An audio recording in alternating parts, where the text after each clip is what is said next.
Բարև ձեզ սիրելի հետևորդներ, ձեր հետ է Կարեն Լևոնի Ասլանյանը, հոգեբույժ հոգեթերապևտ։ Այսօր ձեզ կներկայացնեմ նևրաստենիան։ Նևրաստենիան ըստ 10-րդ հիվանդությունների միջազգային դասակարգմամբ դասակարգվում է 48 կեցսրո ախտորոշմամբ։ Ինչ է նևրաստենիան։ Ֆիզիկական պատճառ չունեցող մշտական հոգնածություն, մարսողական խանգարումներ, պարեսթեզիաներ, սեռական ակտիվության նվազում։ Այն հաճախ անվանում են նյարդային հյուծվածություն կամ ֆունկցիոնալ համախտանիշ։ Հոգեբանական հիմք նևրաստենիայի առանցքային ախտանիշը հոգնածությունը դիտվում է որպես առաջնային հոգեբանական պաշտպանողական մեխանիզմ։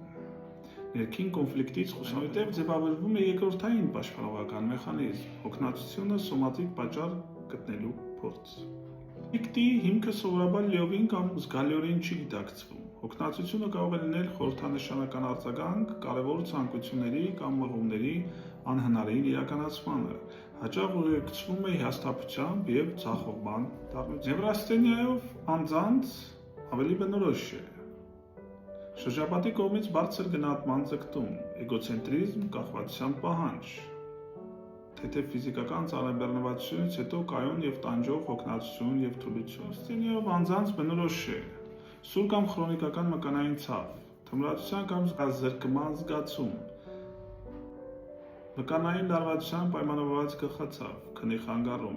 չհանգստանալու անկարողություն, գրգռվածություն։ Ախտանշանները չեն անցնում նորմալ հանգստից, թուլացումից կամ շեղումից հետո։ Տևողությունը խանգարումը տևում է ավելի քան 3 ամիս։ Տվյալ սիմպտոմները ունենալու դեպքում դիմեք մասնագետին։ Եղեք առողջ, ձեր հետ էր Կարեն Լևոնի Ասլանյանը, հոգեբույժ հոգեթերապևտ։ Ցտեսություն։